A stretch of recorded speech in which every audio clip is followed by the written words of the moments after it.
रतन टाटा की आखिरी इच्छा जानकर किसी को नहीं हुआ। यकीन जाते जाते हिंदू राष्ट्र में खुद की आहुति दे गए। सटाटा पारसी धर्म से आते थे। टाटा तो फिर हिंदू रीति रिवाज से क्यों हुआ? अंतिम संस्कार वजह कर देगी। हैरान आखिरी इच्छा। इससे भी अलग जाते जाते दो काम ऐसा कर गए, 200 सालों तक याद रखेगा।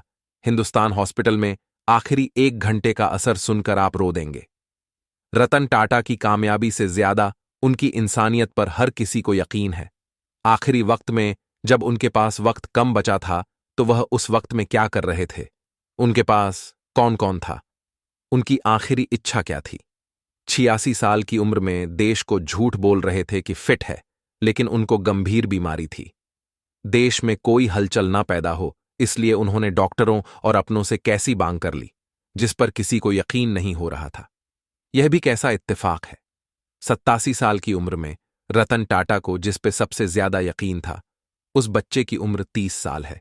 दोस्ती उनको पसंद थी। जानवर हो, इंसान, उनकी दोस्ती की कहानी बहुत है, लेकिन अस्पताल की वह कहानी एकदम अलग है। रतन टाटा के पास उस वक्त सिर्फ 4 लोग मौजूद थे, जबकि उनके साथ डॉक्टरों की टीम थी। आईसीयू में जाने से पहले आखिरी बार उनकी बातचीत हुई। आईसीयू में जाने के बाद वह दोबारा ना आंख खोल पाए, ना ही वह कभी बोल पाए। लेकिन उसके पहले उन्होंने एक ऐसी शर्त रखी, वहां बावजूद हर कोई चौंक गया। आखिरी वक्त में जब इंसान कुछ मांगता है तो उसे कोई मना नहीं करता है। रतन टाटा का जन्म पारसी धर्म में हुआ था, लेकिन उनकी मांग थी कि उनका अंतिम संस्कार पारसी धर्म के मुताबिक के साथ हिंदू धर्म के साथ भी होना चाहिए। पिछले 10 सालों में शांतन नायडू रतन टाटा के खास दोस्त बन गए, जिन पर उन्हें सबसे ज्यादा यकीन है। शांतन की उम्र 30 साल है। वो उनके आखिरी वक्त में हॉस्पिटल में मौजूद थे।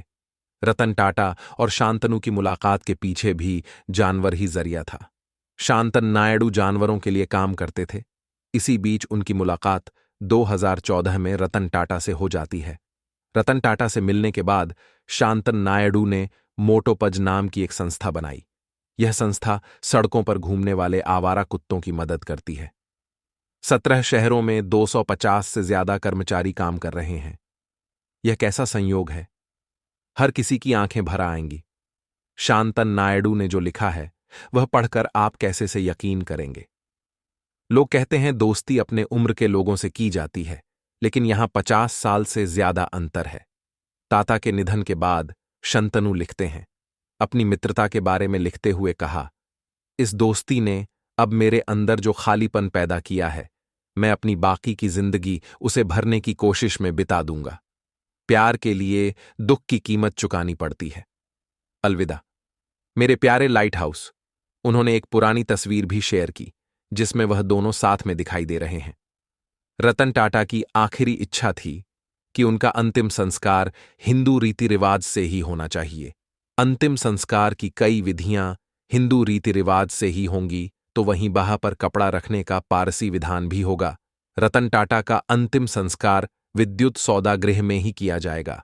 रतन टाटा का यह एहसान कभी कोई हिंदू नहीं उतार पाएगा। जाते जाते उनका आखिरी संदेश भी सुनिए। आज की तारीख से लगभग 120 साल पहले, जब झारखंड अविभाजित बंगाल का हिस्सा होता था, उस समय काली माटी नामक जगह पर जमशेदजी नसरवानजी टाटा ने एक सपना देखा था। आदिवासियों की बस्ती साकची में टाटा कंपनी की नींव रखी गई। टाटा समूह ने काली माटी में टिस्को की स्थापना करने की सोच पैदा की। वहां से जो सफर शुरू हुआ वह रतन टाटा पे आकर फिलहाल ठहर गया। जमशेदपुर में शायद ही किसी के घर आज खाना बना होगा।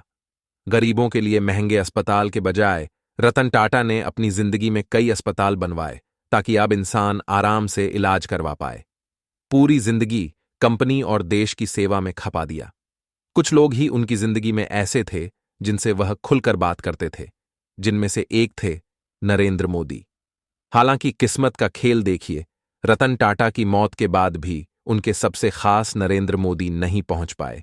वो इसीलिए क्योंकि उनका विदेशी दौरा था। विदेशी द्वारा रद्द करना पहाड़ चढ़ने जैसा होता है।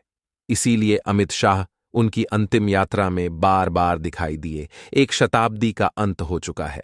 रतन टाटा की जिंदगी का सच किताबों में जोड़ना चाहिए, ताकि हमारी आने वाली पीढ़ियां समझ पाएं। कामयाबी से भी बड़ी कामयाबी होती है एक बेहतर इंसान बनना।